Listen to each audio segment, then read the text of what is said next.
सवाल खड़ा कर रहे हैं कि महाकुंभ नहीं होना चाहिए, महाकुंभ में नहीं जाना चाहिए। सवाल करना मनुष्य का स्वभाव है और जो सवाल करते हैं वो होते हैं असंतुष्ट लोग। इस देश का दुर्भाग्य कहना चाहिए कि आजादी के बाद 70 साल तक ऐसे लोगों की सरकार रही जिनका धर्म से कोई सरोकार नहीं था, जिन्होंने धर्म को कभी समझा ही नहीं।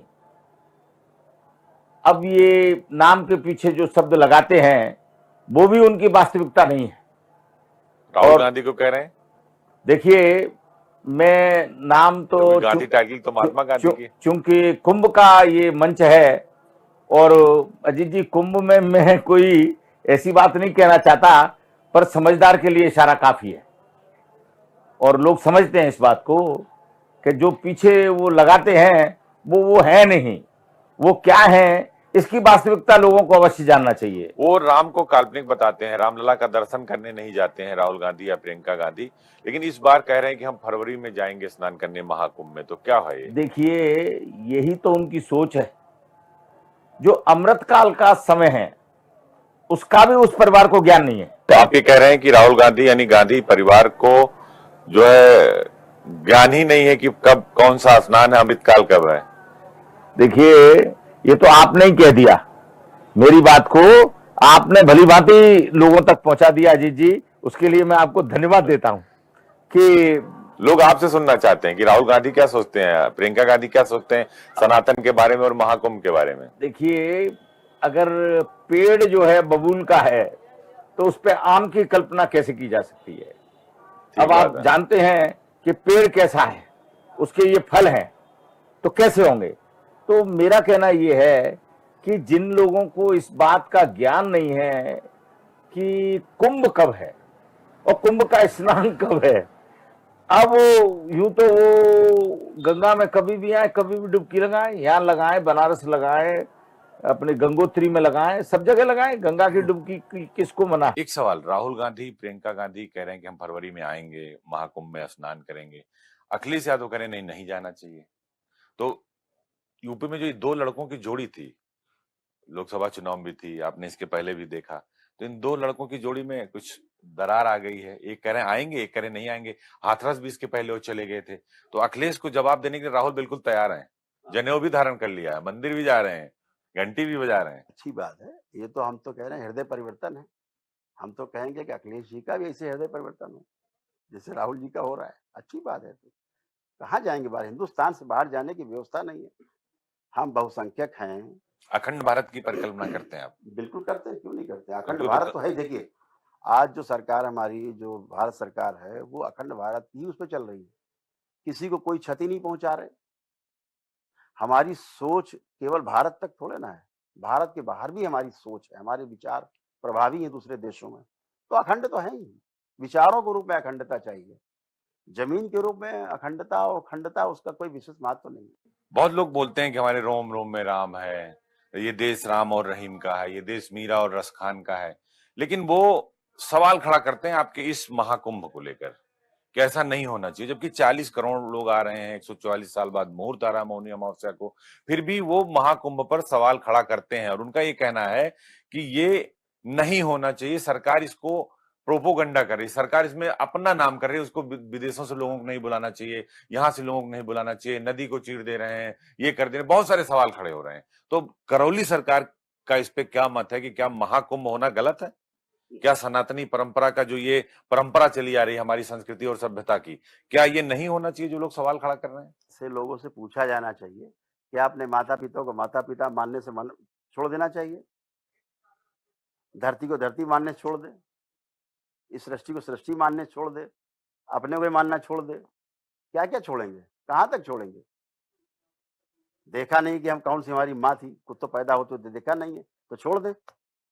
ऐसे लोगों को मानसिक दिवालियापन है। ये इस देश की परंपरा रही है और आज से नहीं, लाखों वर्षों से परंपरा रही है, युगों युगों से कुंभ की, महाकुंभ की, पूर्ण कुंभ की परंपरा रही है।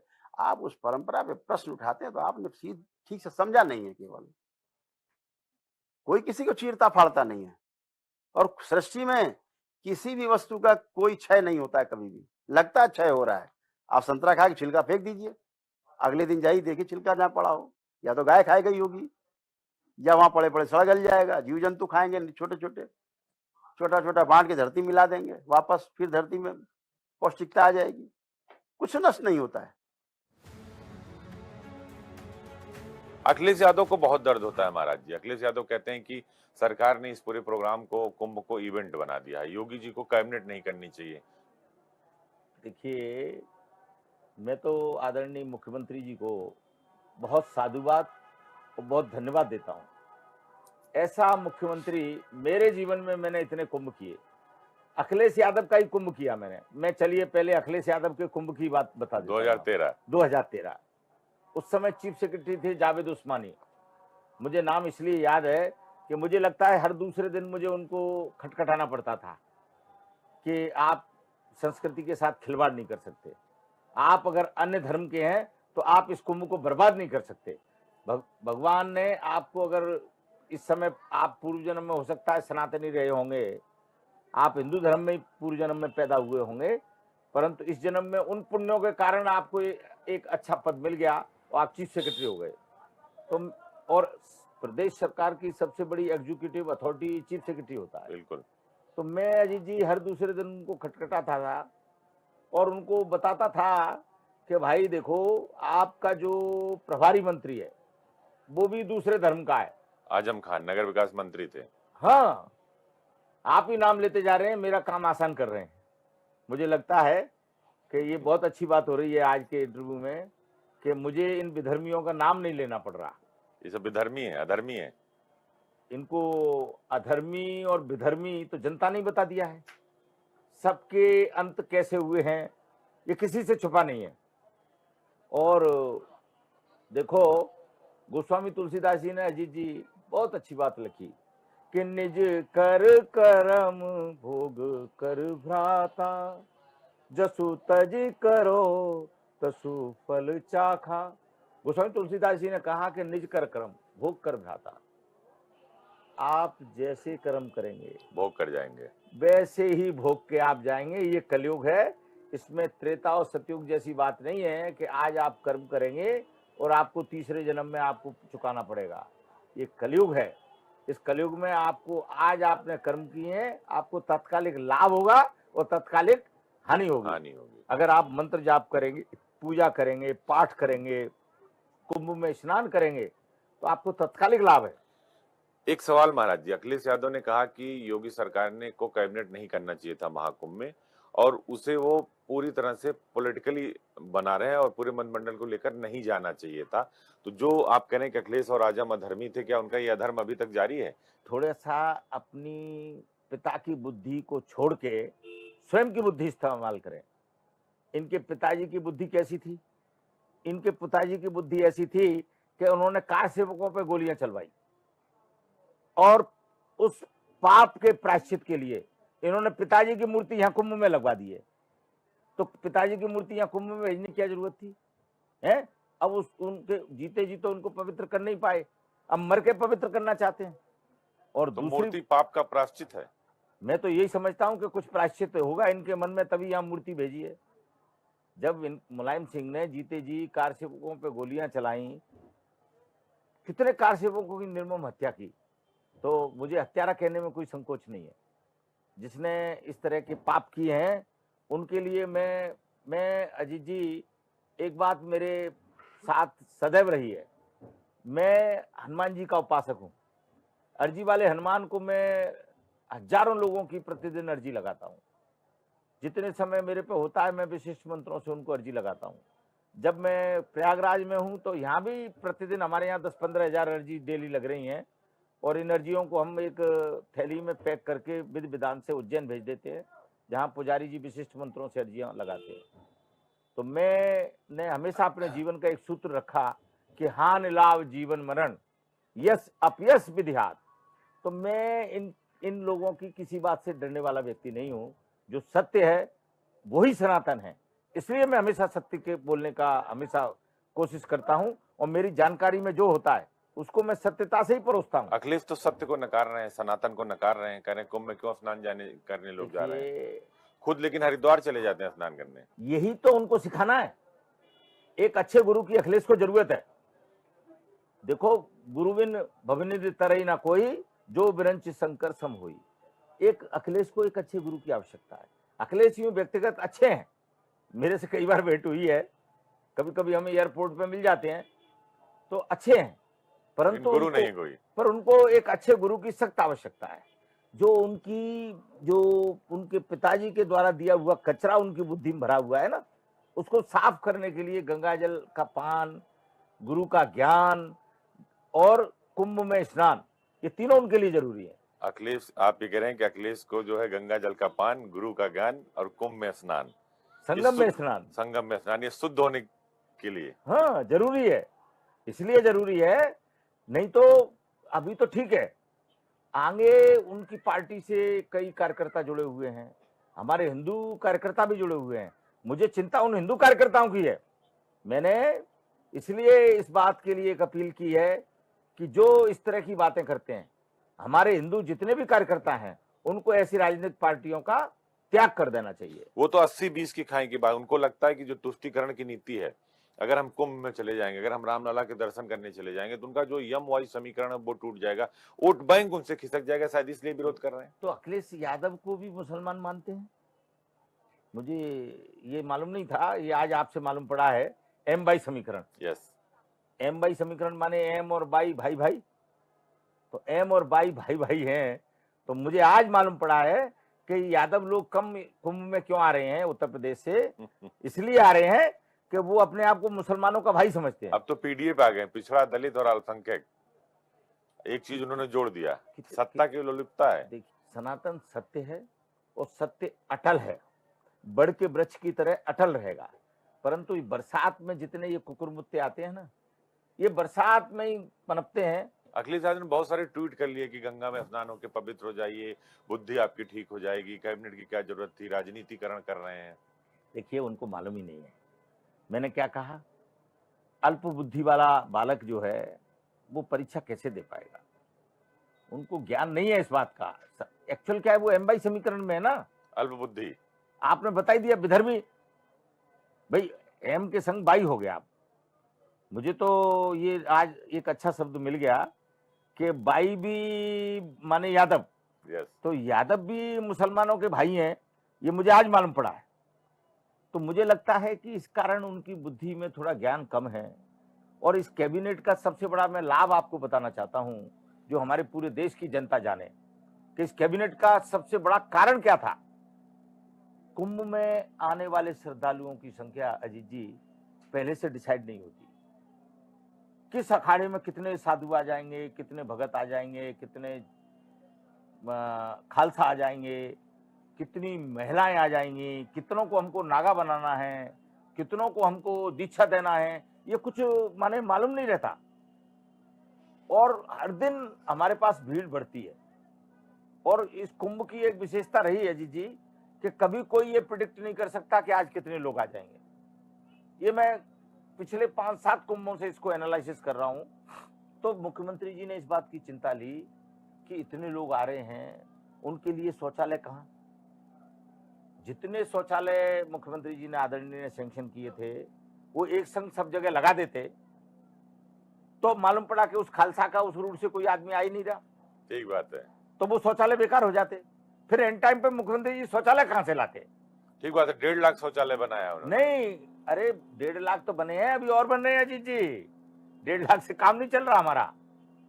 तो एंड टाइम पे जो रिजर्व शौचालय हैं, उनको कहां फिट करें? तो उसका कोई आंकड़ा कोई खालसा, कोई अखाड़ा, कोई संत नहीं दे सकता। वो तत्कालिक ही वो जानकारी दे सकता है।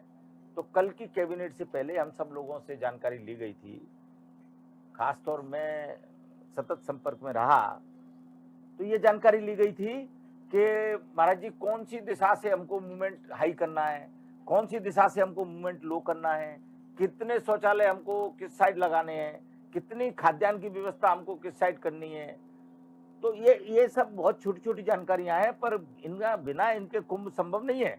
सनातन से भी हैं, देखिए वो कुंभ में नहीं आते हैं, रामलला का दर्शन करने नहीं जाते हैं, लेकिन जो वैदिक रीति रिवाज है, सनातनी परंपरा है, उसी हिसाब से काम करते हैं। घर में रुद्राभिषेक करते हैं, हरिद्वार में गंगा जी में डुबकी लगाते हैं, बट यहाँ महाकुंभ में नहीं आते और अयोध्या में नहीं जाते। देखिए ऐसा जीना क्या जीना, मरमर के जीने में कोई लाभ नहीं है। छुप छुप भगवान ने एक जन्म दिया है। अखिलेश जी, मैं आपको एक अपील इंडिया न्यूज के माध्यम से एक अपील कर देता हूं। आप जब मेरा ये वाक्य सुनेंगे तो सनातन जो है वो हमेशा वीर परंपरा से हुए हैं, और मुझे तो आज मालूम पड़ा, बड़ी प्रसन्नता हुई है कि आप रुद्राभिषेक भी करते हैं, आप वैदिक रीति रिवाज से पूजन करते हैं। तो मैं चाहता हूं कि उसकी फोटो भी ट्वीट करते हैं। उसकी फोटो भी ट्वीट करते हैं। यस, ये तो और अच्छी बात है कि आप सबको बताते भी हैं कि हम सनातनी हैं, हाँ। हम हिंदू हैं। तो मैं आपको सर्टिफाइड मैं अब आपको सर्टिफाइड करना चाहता हूँ। कहते हैं ना, हर आइए चीज रथ का पे बैठिए। हर चीज का एक ISI मार्का होता है। हाँ, यस, तो मैं अखिलेश यादव और सनातन का ISI अवैधुद्दीन ओवैसी जो है, मैं तो नाम भी ठीक से नहीं ले पाता उसका, क्योंकि विधर्मियों के नाम मैं लेता नहीं कभी। मैं कहता हूँ जैसा आप खाएंगे वैसा आप गाएंगे, वैसी आपकी मति बनेगी। जो बोलेंगे या यति सामति। तो तो मैं इन दोनों को ISI मार्कर ठोक के परमानेंट सील देना चाहता हूँ कि आप सनातनी हैं, पर डरिए मत, आइए। नहीं, वो तो डरते हैं ना कि हमारी सत्ता चली जाएगी, हम वापस सत्ता में आएंगे नहीं, हमारा वोट बैंक चला जाएगा, देखिए इसीलिए दिखाते हैं बट करते नहीं है। इनको ये समझना पड़ेगा कि सत्ता तो आपकी वैसे ही चली गई। आप क्या सोचते हैं, आपकी सत्ता कभी वापस आने वाली नहीं है, क्योंकि सनातनी जाग चुका है। तो वही वापस आ जाए। हाँ, इसीलिए तो मैं उनको वेलकम कर रहा हूं। मैं उनको, देखो मैं गुरु हूं, ऐसा है, मुझे कुछ जो कोई भेंट चढ़ाता है तो आशीर्वाद देता हूँ, नहीं चढ़ाता है तो आशीर्वाद देता हूँ। मेरे यहाँ आप इतने दिनों से संपर्क में हैं, आपने देखा हो कि यहाँ सबके लिए समान है, समान है, बिल्कुल। यहाँ कोई छोटा बड़ा नहीं है, यहाँ किसी में कोई भेदभाव है ही नहीं। ये हनुमान जी का दरबार है, अर्जी वाले हनुमान का दरबार है, यहाँ सबको अर्जी लगाने का अधिकार है। अधिकार है। मैं तो ये कहता हूँ कि इनके यहाँ सबको, तो अखिलेश यादव और अवैधुद्दीन ओवैसी जो हैं, उनको मैं एक निवेदन और करता हूँ कि आओ, अपनी अर्जी लगाओ, अपनी बुद्धि शुद्ध करो, और ISI मार्क का जो है महामंडलेश्वर स्वामी प्रेमानंदपुरी से प्राप्त करो। मैं बाकायदा सर्टिफिकेट दूंगा उनको। SI सर्वे में सामने भी आ गया है, आ रहा है सर्वे में, कई मूर्तियां निकली हैं, सब कुछ निकल ही रहा है। अखिलेश यादव कह रहे हैं कि सब पूरा प्रायोजित है। देखिए ये तो इन लोगों की परंपरा रही है कि ये जाके रात को छुपाया ही होंगे। अगर प्रायोजित है तो इनके भी वहां संबल में कार्यकर्ता हैं, इनकी भी पार्टी के लोग हैं। वो क्या कर रहे थे उस समय अगर प्रायोजित था? वो पहले क्यों नहीं? पत्थर लेके आ रहे थे। नहीं, देखिए पत्थर मारना तो इनका स्वभाव है, फूल तो ये बरसा नहीं सकते। जब फूल नहीं बरसा सकते तो देखिए मैंने आपको एक बहुत अच्छी बात कही थी अजीत जी, कि अगर बबूल का पेड़ बोएंगे तो आम कहाँ से खाएंगे? तो जो इनके संस्कार और संस्कृति में होगा वही करेंगे। तो संस्कार और संस्कृति भूल गए हैं। इसीलिए तो मैं आपको निवेदन कर रहा हूं कि मेरी बात आप पहुंचा दीजिए प्लीज।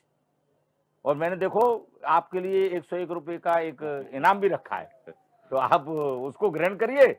मैं तो अग्रिम देने को तैयार हूं भाई। जो कैबिनेट बैठक हुई थी तो उस पर उन्होंने सवाल खड़ा कर दिया कि इस जगह पर योगी आदित्यनाथ को कैबिनेट नहीं करनी चाहिए और वो इसको पॉलिटिकल रूप दे रहे हैं महाकुंभ को। नहीं, बिल्कुल पॉलिटिकल नहीं है। 1% भी कोई यहाँ पॉलिटिकल, ना तो बैनर लगे, ना किसी के झंडे लगे हैं, ना किसी के भी नहीं लगे। और पॉलिटिकल उनको किसने रोका आने से? उनको किसने मना किया आने से? वो भी आ सकते हैं, उससे बड़ा अपना दल बल लेके आ सकते हैं। अगर यहाँ महाराज जी ने अपनी कैबिनेट की बैठक की है तो जनता के प्रतिनिधि हैं। इतनी बड़ी जनता जहाँ एक साथ इकट्ठी करोड़ों के रूप में, उनके बीच में अगर वो जनता के की जो समस्याएं हैं उनके बीच में बैठ करके विचार विमर्श कर रहे हैं, तो इससे ज्यादा शुभ बात हो क्या सकती है? तो सबसे अच्छी बात है। लेकिन अखिलेश यादव ने लगातार ट्वीट पर ट्वीट कर डाले। और बेचारे अपनी चर्चा कर रहे होंगे, वो कि मन गंदा है, कि मैला है, क्या है। आदमी अपने में देख लेता है तो दूसरे की बात करता है। तो हमें तो लगता नहीं, जो व्यवस्था आज इस महाकुंभ में है, पूर्ण महाकुंभ में, ना तो पहले कहीं देखी गई, ठीक है, ना आगे मुझे लगता है कि अगर ये योगी जी नहीं होंगे। नहीं कर पा रहे। अब जो जाग रहा है, सोने का आप नाटक करें, उसे कैसे जगाया जाए? नहीं, वो जनेऊ तो पहनते हैं, जाके हरिद्वार में नहाते हैं, लेकिन राम मंदिर नहीं जाते। उन्हें पता नहीं है, सब आकर के यही मिल रहा है। सब कुछ एक ही जैसा है। वो त्रिवेणी में नहाएं, चाहे हरिद्वार में नहाएं, चाहे गंगोत्री में नहा लें, चाहे और आगे चले जाएं, बनारस घाट पे चले जाएं। देखिए, धार्मिक हैं वो, बस केवल छुपा रहे हैं राजनीतिक वोटों की उसमें, और कुछ नहीं मुझे लगता है इसके अलावा। क्योंकि वो धार्मिक हैं, क्योंकि चाहे घर में कोई कार्यक्रम हो तो हवन होते हैं, चाहे भूमि पूजन हो तो हवन होगा, शिलान्यास होगा तो हवन होगा, चाहे अपने घर परिवार में कोई 13वीं वर्षी हो तो हवन होगा, तमाम प्रकार के अनुष्ठान होंगे, करते ही हैं। लेकिन धार्मिक आयोजनों का हिस्सा नहीं बनते वो। देखिए, अयोध्या में प्राण प्रतिष्ठा हुआ राम मंदिर का, तो वहां पर नहीं गए। प्रयागराज महाकुंभ में इतना बड़ा कार्यक्रम चल रहा, सनातन का सबसे बड़ा मानव संगम यहाँ पर लगा हुआ है। वो कहते हैं कि महाकुंभ में किसी को बुलाना नहीं चाहिए, क्यों न्योता दे रही सरकार?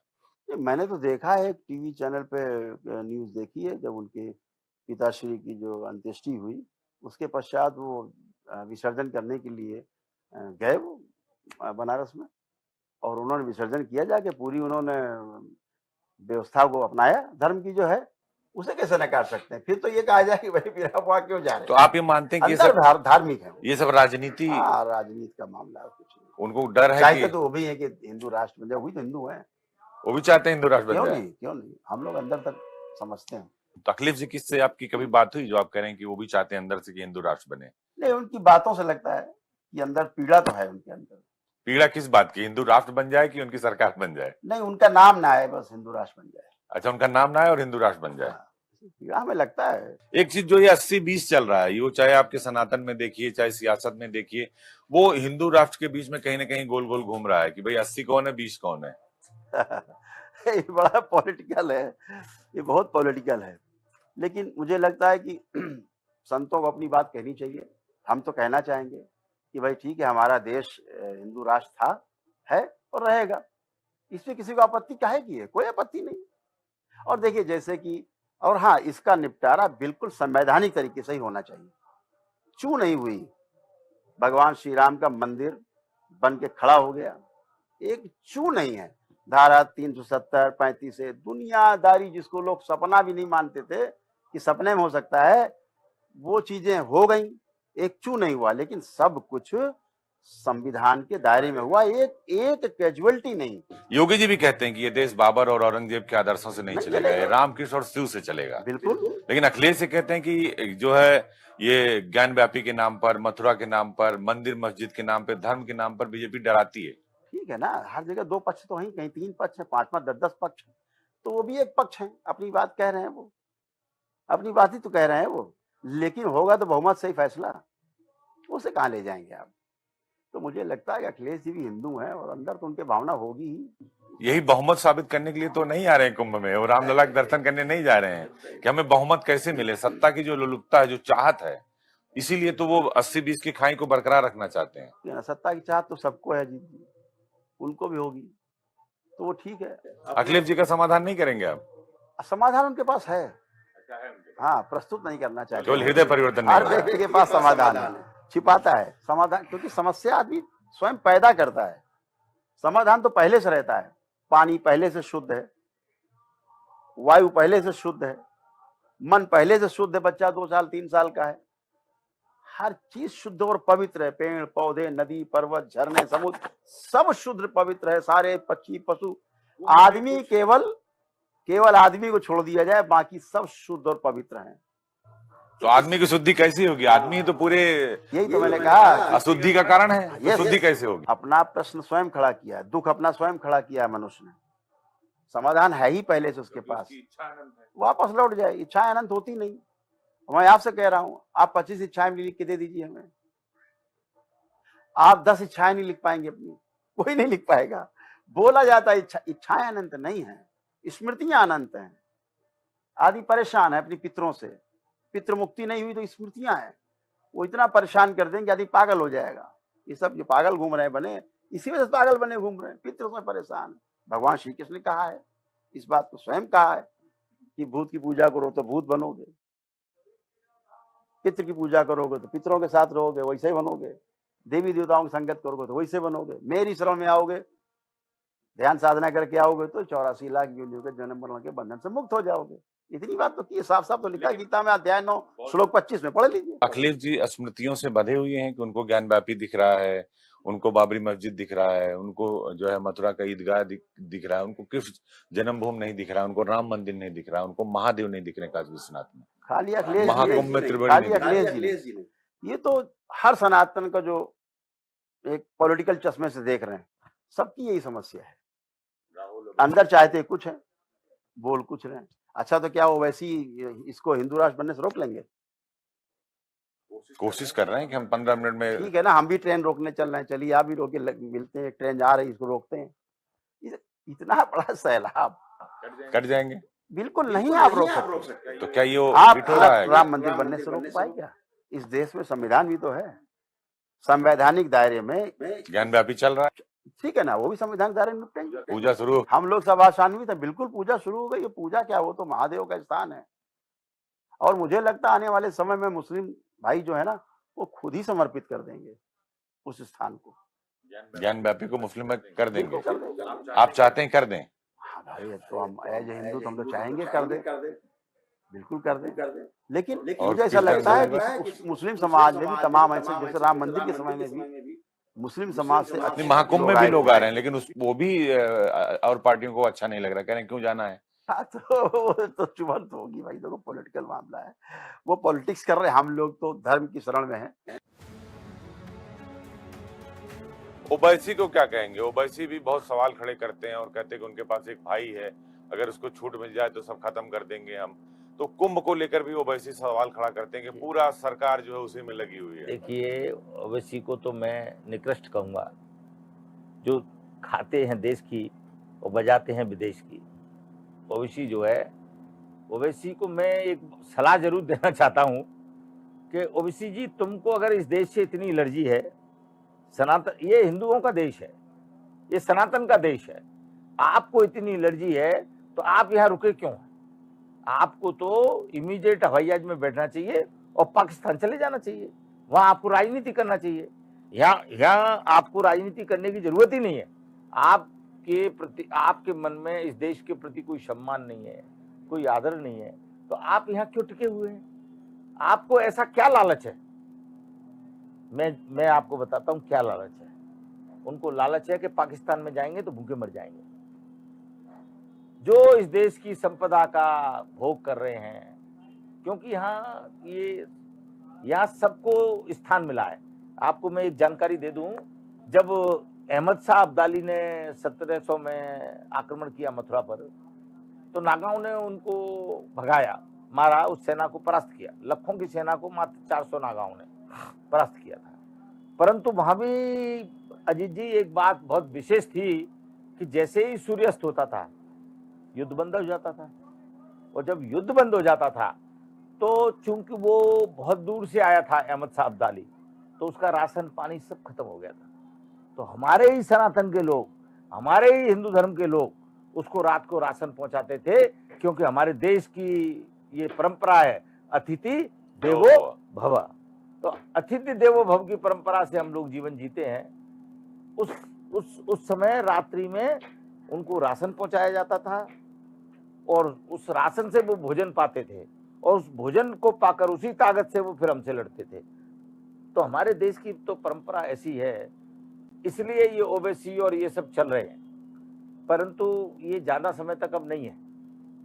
इनको इस बात को स्वीकारना पड़ेगा कि हिंदुस्तान में रहना है तो वंदे मातरम कहना है। ये तो मैं हमेशा से कहता रहा हूं कि पहले ये भारत नहीं था, पहले ये आर्यावर्त था, फिर उसके बाद अखंड भारत बना। अखंड भारत की सीमाएं हमारी ईरान से अफगानिस्तान तक थी, और जिस अफगानिस्तान को हम अफगानिस्तान, जिसकी राजधानी कंधार है, उसका नाम प्राचीन गंधार था। कौरवों की माँ गंधारी वहीं से थी। कौरवों की माँ गंधारी जो है गंधार की थी, गंधार की थी, इसलिए उनका नाम गांधारी पड़ा, गांधार प्रदेश से थी। तो ये करौली बाबा ने ठीक कहा है कि इनका शुद्धिकरण आवश्यक है। और मैं उनको एक बात और कह देता चाहता हूं इस बात से कि शुद्धिकरण की आवश्यकता नहीं है। मैं तो ये कहता हूं कि ये लोग अब समझ गए हैं, और हो सकता है भगवान ने इनका डीएनए जागृत कर दिया हो, क्योंकि इनका पुराना डीएनए तो आर्य समाज का ही है, आर्यावर्त का ही है, सनातनियों का ही है। ओवैसी मुझे का लग- डीएनए सनातनी है। हाँ, ओवैसी का डीएनए सनातनी है।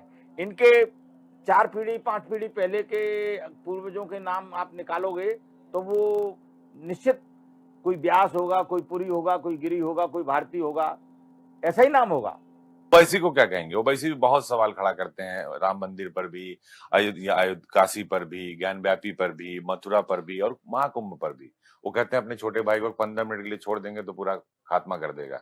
वो तो मानसिक रोगी है, मानसिक रोगी है। वो दरबार है, उसकी बुद्धि हम ठीक कर सकते हैं। ओवैसी ओवैसी दरबार में आए तो बुद्धि एकदम ठीक कर देंगे ठीक, करौली एकदम बुद्धि सरकार। ठीक हो जाएगी उसकी। आ जाए, एक दिन के लिए आ जाए, अगले दिन बुद्धि ठीक हो जाएगी। सनातन तो नहीं कर सकता है, सनातन तो है ही। घर वापसी हो जाए। नहीं, घर देखिए, अभी तो इस सनातन के लोग अर्थ ही नहीं समझते ना। ये चाहे पहाड़ हो, चाहे पर्वत हो, नदी हो, झरने हो, समुद्र हो, हवा है, पानी है, सनातन